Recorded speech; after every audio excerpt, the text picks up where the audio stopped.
Merhaba sevgili bitki dostlarım. Engedi'yi tanıttığım videomun ikinci bölümüne hoş geldiniz. Hazırsanız hemen kaldığımız yerden devam edelim. Dere yatağı boyunca birçok farklı bitki türüyle karşılaştık. Ficus carica yani incir fırsatını bulduğu her yerde bitiverdiği üzere burada da kendine bir yer bulmuş. Vadinin her iki tarafında da tutunabildikleri ve suya erişebildikleri her yerde yetişen bitkiler var. Bu bitkilerin içinde de birçok canlı yaşıyor.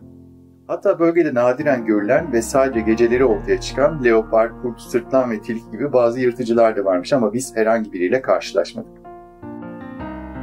Ve yeni bir şelaleye daha vardık. Ama bu şu ana kadar gördüklerimizin en büyüğü olan David Şelalesi'ydi. Sadece bu şelaleyi gören biri aslında bir çölün kıyısında olduğumuzu kolaylıkla unutabilir.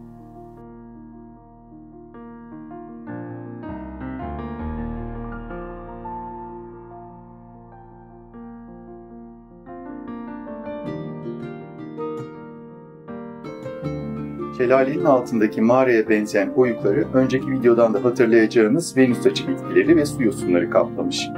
Muhtemelen akşam saatlerinde ortaya çıkan yarasaların da gündüzleri dinlenmek için tercih ettiği yerler bunlar.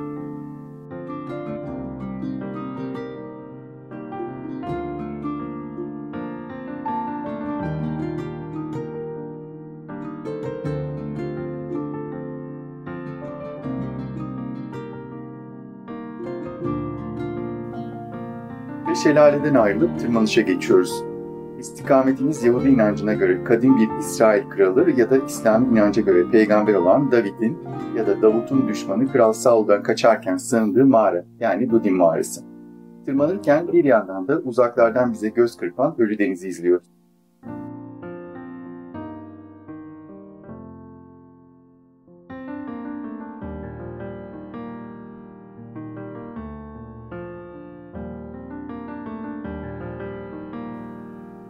Yukarılara tırmanırken size yardımcı olan bazı düzenekler kurulmuş. O yüzden herhangi bir tırmanma ekipmanına ihtiyacınız yok. Ama sağlam ve rahat ayakkabılar, sizi sıcaktan koruyacak bir şapka ve yeterli miktarda su ile tırmanışa çıkmanız şart. Buradan başladığımız noktayı görebilir ve ne kadar yükseğe çıktığınızı anlayabilirsiniz. Oysa bu yükseklik çıkabileceğiniz yaklaşık 700 metrelik yüksekliğin muhtemelen 5'te biri. Fakat vadinin üzerine çıkabilmek için bölgede konaklayıp sadece 9 saatinizi bu iş için ayırmanız gerekiyor.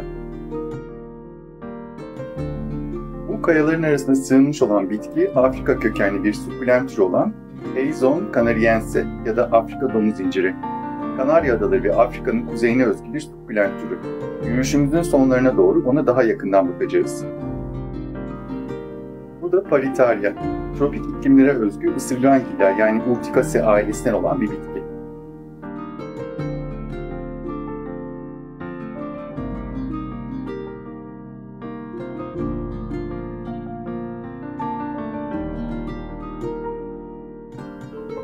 İşte bu da manzara seven bir başka Vachellia tortilis yani şemsiye dikeni ağacı.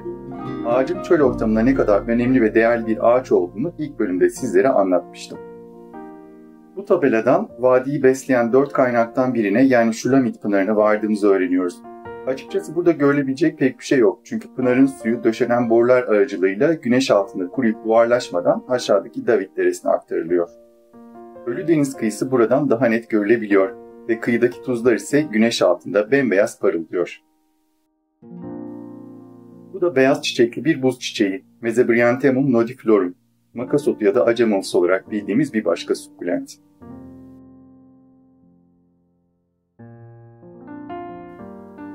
Bunlar da ılgın ya da Tamarix gallica'nın çiçekleri.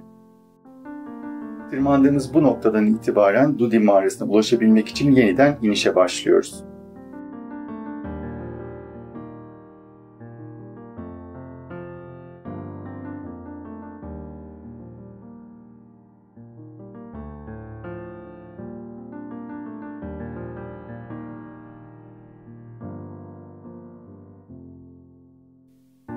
Burası da giderek kalabalıklaşacak olan ve nispeten biraz daha derin doğal havuzlardan biri.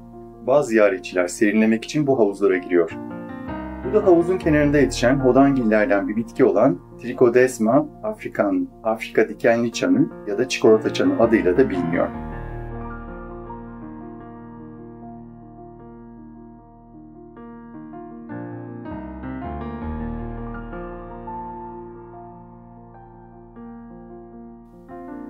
bu patika bizi doğrudan Dudim mağarasına götürecek.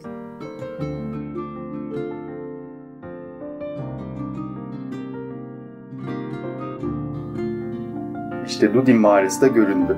Söylenceye göre Davut peygamber buraya sığınmış. Mağarasının ağzını örümcekler kapattığı için de düşmanı olan Kral Saul'un askerleri onu burada bulamamışlar. Bu hikaye acaba size bir yerlerden tanıdık geldi mi? Yahudilik İslamiyet'ten çok daha eski bir din olduğuna göre gelin hangi dinin bu hikayeyi diğerinden ödünç aldığını siz bulun.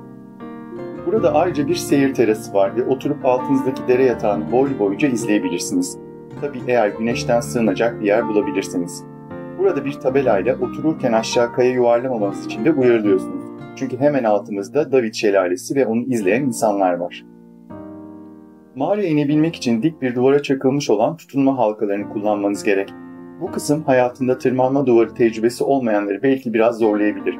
Ama fotoğrafta da göreceğiniz üzere çocuklu bir aile mağaranın içine kolayca inerek serinliğin tadını çıkarabiliyor. Dudim mağarasını geride bırakıp Engedi Pınarı'na doğru tırmanışa devam ediyoruz. Gördüğünüz üzere Engedi gerçekten de popüler bir doğa parkı. Karşımıza sürekli yeni kafileler çıkıyor.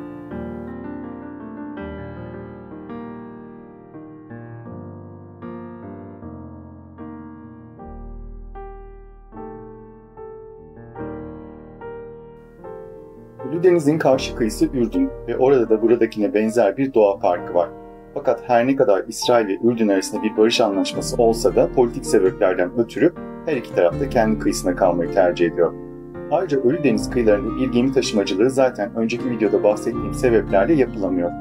İsrail'i ziyaret eden turistler de Ürdün'e sadece karayoluyla ve sadece özel izinlerle geçiş yapabiliyorlarmış.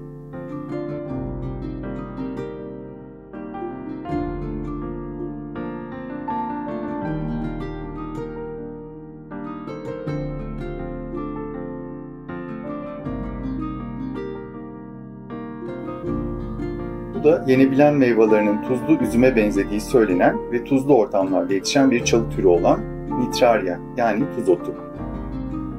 Bunlar da yine Afrika'nın çöl ve savanalarını süsleyen şemsiye dikeni ağaçları. Engedi Pınarı ya da Vahası uzaktaki ağaç topluluğunun bulunduğu yerde yer alıyor. Pınarbaşı oldukça kalabalık olduğu ve suyun içinde de çok sayıda insan olduğu için fotoğraf çekmek istemedim. Açıkçası görülecek pek bir şey de yoktu. Yani Engedi Pınarı kayalıkların arasında küçük ve sığ bir havuzdan ibaret. Bu bitki ise kendi türünün hermafrodit çiçekleri sahip tek örneği olan İsrail'e özgü bir çalı türü Ocradenus bacatus. Burada onun çöl patatesi diyorlar. İngilizce'de de kuyruklu çalı gibi bir ismi var. Bu da Akdeniz havzasına özgü bir çalı türü olan Retema monosperma'nın çiçekleri.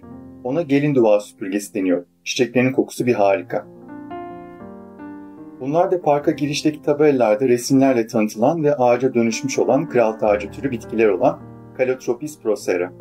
Kral tacı bitkileri Engedi Parkı'nda birçok farklı noktada karşınıza çıkabilir. Bu da bir Stenokara yani Namib böceği. Güney Afrika'nın batısına özgü bir çöl böceği olarak yolu buralara nasıl düşmüş pek anlamadım ama oldukça ilginç bir canlı bu. Çünkü kanatlarının tasarımı sayesinde rüzgara karşı ilerleyerek havadaki nemi su damlacıklarına dönüştürebilen ve kendi suyunu kendi üretebilen bir böcek. Artık dönüşe geçiyoruz. Varmamız gereken yer oldukça aşağıda ve yürümek için daha epeyce uzun bir yolumuz var. İşte bu da bir Morikandia arvensis, Turpgiller yani Brassicaceae ailesinden menekşe lahanası olarak bilinen bir bitki. Yürüyüşünüz boyunca bunun gibi kurumuş akasya ağaçlarına rastlayabilirsiniz. Bu da Rumex türü bir bitki, labada ya da kuzu kulağı adlarıyla biliniyor. Daha önce de gördüğümüz Afrika domuz incirine biraz daha yakından bakmak istedim. Sanki toprağın üzerinde bir nakış gibi görünmüyor mu sizce de? Ben çok beğendim. Gördüğünüz gibi Ölüdeniz kıyısında bir de palmiye tarımı yapılıyor. Bunlar ihraç edilen değerli hurmalar verebilen Phoenix dactylifera cinsi palmiyeler. Ağaçlardan elde edilen hurmalardan ayrıca şurup, palm yağı ve içecek de üretiliyor. Bir yürüyüşümüzün daha sonuna geldik. Bu ağacın üzerinde belki göremiyorsunuz ama düzinelerce Ölüdeniz sığırcığı var. Yolculuğumuz boyunca bize göz kulak olan bu bitki dostlarımıza da bu vesileyle teşekkür ederiz. Şimdilik hoşça kalın.